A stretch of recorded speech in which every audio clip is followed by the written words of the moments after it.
ഭാമേ ഭാമേ ഭാമേ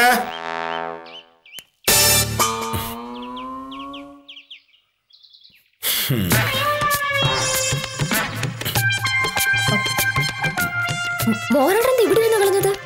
ചായ കുടിക്കണ്ടേ? എഴുന്നിട്ട് വാ. ചായ കൊണ്ടെടുത്താ മതി. അതൊരു പതിവില്ലാത്ത ഏർപ്പാടാണല്ലോ. പതിവില്ലാത്ത കാര്യങ്ങളാണല്ലോ നാട്ടിൽ നടന്നുകൊണ്ടിരിക്കുന്നത്. രാവിലെ നീ പറഞ്ഞു പെണ്ണുങ്ങൾക്ക് തോന്നിയ പോലെ ജീവിക്കും, ആണുങ്ങൾ മര്യാദ പഠിക്കണമെന്ന്. അത് കഴിഞ്ഞ് ഞാൻ ഇവിടെ നിന്ന് പോകുന്ന വഴി നമ്മുടെ ഉത്തമൻ ഒരു പെണ്ണിനെ സ്കൂട്ടറിന്റെ പുറകെ കൊണ്ട് പോകുന്നു. ഉത്തമനോ? ആ, ഉത്തമൻ തന്നെ. ഉത്തമന് 3 പെങ്ങന്മാരില്ലേ? അവരിലാരെങ്കിലും ആയിരിക്കും. അവരെയൊക്കെ എനിക്കറിയാം, അവരാരുമല്ല. ഉത്തമൻ വേറെ ഏത് പെണ്ണ് സ്കൂട്ടർ കയറ്റാനാണ്? ഉത്തമൻ അതും ചെയ്യും, അതിനപ്പുറവും ചെയ്യും.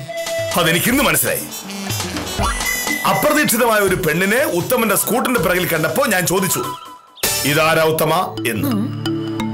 ഉത്തമൻ എന്തു പറയണമെന്നറിയാതെ നിങ്ങൾ ഉഴപ്പുക. അപ്പോ ആ ബൈക്കിന്റെ പിറകിലിരുന്ന ആ വായി നോക്കി പെണ്ണ് പറയുക, ഞാൻ രാജേശ്വരി, ഉത്തമൻ ചേട്ടൻ ഞാൻ കല്യാണം കഴിക്കാൻ പോവുക, ഞങ്ങൾ തമ്മിൽ പ്രേമത്തിലാണ്. അത്രേ ഉള്ളൂ മോഹനേട്ടാ. അത് ചിലപ്പോ ശരിയായിരിക്കും. അതെങ്ങനെ ശരിയാവും? കഴിഞ്ഞ ആഴ്ചയും കൂടി ഉത്തമൻ പെണ്ണ് കാണാൻ പോയ കാര്യം നമ്മളോട് പറഞ്ഞില്ലേ? ഒരു പെണ്ണിനെ പ്രേമിച്ചുകൊണ്ട് മറ്റൊരു പെണ്ണിനെ പെണ്ണ് കാണാൻ പോവാ. അതെനിക്കറിയില്ല. അത് മാത്രമല്ല ഭാമേ, ഈ പെൺകുട്ടി ആരാണെന്ന് ഞാൻ ചോദിച്ചപ്പോ ഉത്തമൻ മറുപടി പറയാതെ നിന്ന് അങ്ങ് ചുറ്റി കളിക്കുക. അപ്പൊ എനിക്ക് സംശയം തോന്നി.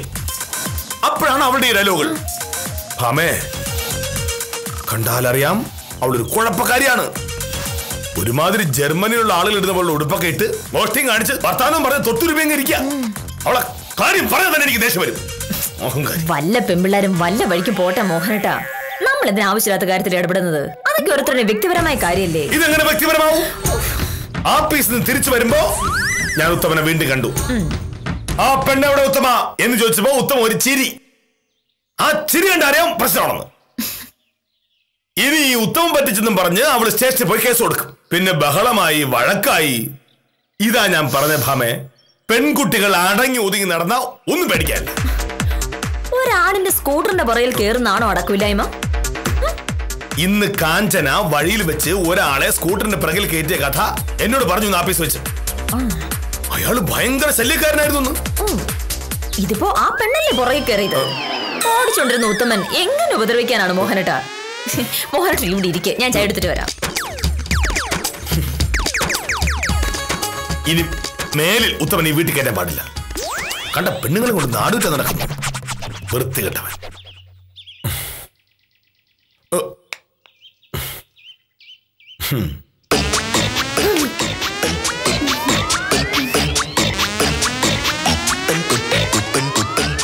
അവളല്ലേ ഇവൾ?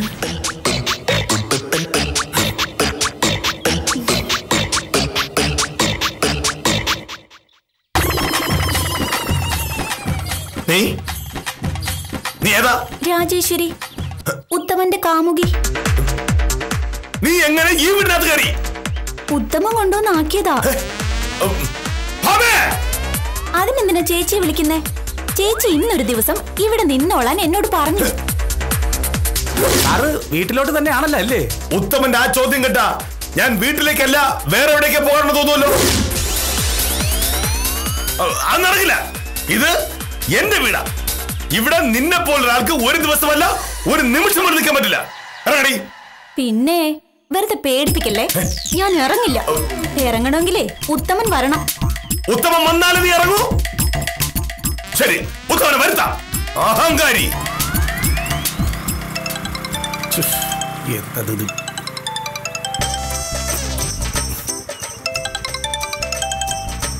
ഹലോ ഉത്തമ, ഞാനാണ്. ഉത്തമൻ എന്നെ പറ്റി എന്താണ് കരുതിയിരിക്കുന്നത്? എന്ത് സാറേ? ഉത്തമൻ രാവിലെ സ്കൂട്ടറിൽ കൊണ്ടുപോയ പെണ്ണിനെ എന്റെ വീട്ടിൽ കൊണ്ടുവന്നിട്ട് പോയോ? എന്തിനാ? ഉത്തമ, കളി മോഹനേശ്വരത്ത് വേണ്ട. 2 മിനിറ്റിനുള്ളിൽ അവളെ ഇവിടുന്ന് കൂട്ടിക്കൊണ്ടു പോയില്ലെങ്കിൽ ഞാൻ പോലീസിനെ വിളിക്കും. എന്റെ സാറേ, സാറിന്റെ ഇളയച്ചന്റെ മോള് സാറിന്റെ വീട്ടിൽ വന്ന് നിൽക്കുന്നതിന് ഞാൻ എന്തോ ചെയ്യാനാ? അതെ, സാറിന്റെ ഇളയച്ചന്റെ മകളാണ് ഗായത്രി. എന്റെ ഏതളയച്ചന്റെ? സാറിന്റെ ലണ്ടനിലുള്ള ഇളയച്ചന്റെ മകളിലെ ഗായത്രി. വഴിക്ക് വെച്ച് എന്നോട് സാറിന്റെ വീട്ടിലേക്കുള്ള വഴി ചോദിച്ചു. സാറിനെ വഴി വെച്ച് കണ്ടപ്പോ വെറുതെ പറ്റിക്കാനായി കൊച്ചു വായി തോന്നിയതെല്ലാം പറഞ്ഞു.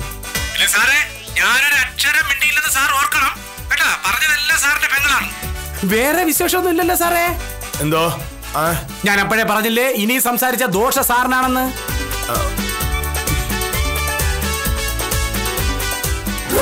ഒരുപാട് സംസാരിച്ച് വഷളാക്കിയ ദോഷ സാറിന് തന്നെയാണ്. എനിക്ക് ദോഷം.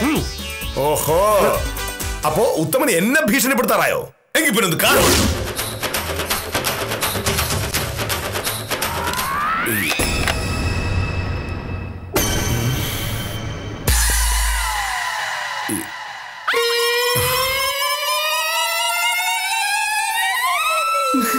ഇതാണ് നിന്റെ ഏട്ടന്റെ സ്വഭാവം. വെട്ടൊന്ന് തുണ്ടൻ രണ്ട്. കാള പറ്റൂന്ന് കേൾക്കുമ്പോ കയറെടുക്ക എന്നും പറയും. നീ നാട്ടിലേക്ക് വന്നിട്ട് കൊല്ലം 10 ആയില്ലേ? ഏട്ടൻ വില്ലേജ് ഓഫീസർ ആയതും നാട് ഭരിക്കുന്ന സിംഹമായതൊന്നും നീ അറിഞ്ഞില്ലല്ലോ. അതാ പറ്റിയത്.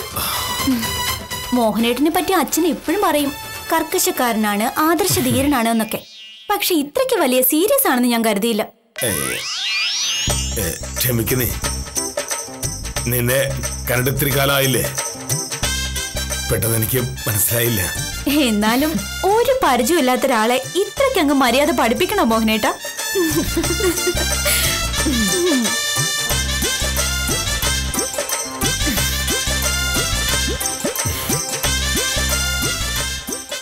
ആകെ നാണക്കേടായിപ്പോയല്ലേ.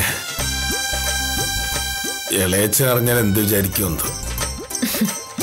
ഒന്നും വിചാരിക്കില്ല. കാരണം അവള് പറയില്ല.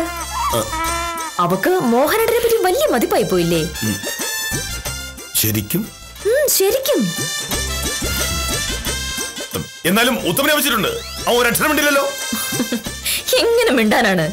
മിണ്ടരുതെന്ന് അവൾ ഉത്തമനെ ഭീഷണിപ്പെടുത്തി. അവള് പറഞ്ഞത് കേട്ടില്ലെങ്കിൽ ഇനി അതിന്റെ പേരിൽ ഇവിടെ വന്ന് അവള് വല്ലതും പറയുമോന്ന് ഉത്തമൻ പേടിച്ചിട്ടാണ് മിണ്ടാതിരുന്നത്. എന്നാലും ഒരെന്നാലും ഇല്ല. ഏറ്റവും ഒടുവിൽ അവൾ എന്നോട് പറഞ്ഞതെന്താണെന്നറിയാമോ? ഭാമേച്ച് ഭാഗ്യവതിയാണെന്ന്. ഈ മോഹനേട്ടനെ കണ്ണും പൂട്ടി വിശ്വസിക്കാമെന്ന്. ജീവിതത്തിൽ വേറൊരു പെണ്ണിന്റെ മുഖത്ത് നോക്കില്ല എന്ന്.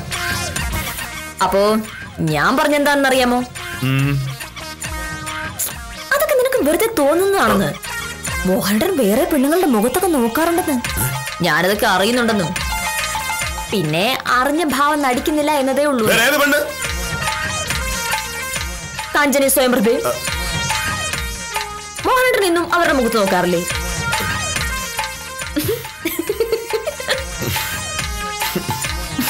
പോട്ടെ, പോവില്ല. സദാചാരങ്ങൾ ഓരോരുത്തർക്കും അവരവരുടെ താല്പര്യങ്ങൾക്കും സൗകര്യങ്ങൾക്കുമായി ഉണ്ടാക്കുന്നതാണ്. മനുഷ്യനുണ്ടായ കാലം മുതൽ ആണുങ്ങൾ സദാചാരം ഉണ്ടാക്കുകയും പെണ്ണുങ്ങൾ അത് അനുസരിക്കുകയും ചെയ്യുന്ന ഏർപ്പാടായിരുന്നു നിലവിലുണ്ടായിരുന്നത്. പക്ഷെ എല്ലാ കാലത്തും എല്ലാവരെയും പറ്റിക്കാനാവില്ലല്ലോ. പെണ്ണുങ്ങൾ അവരുടെ കാര്യങ്ങൾ തീരുമാനിച്ചു തുടങ്ങിയ നിലയ്ക്ക് ഒന്ന് സൂക്ഷിക്കുന്നത് ആണുങ്ങൾക്ക് നല്ലതാണ്. പുതിയ കഥകളുമായി കാര്യനുസാരം തുടരുന്നു.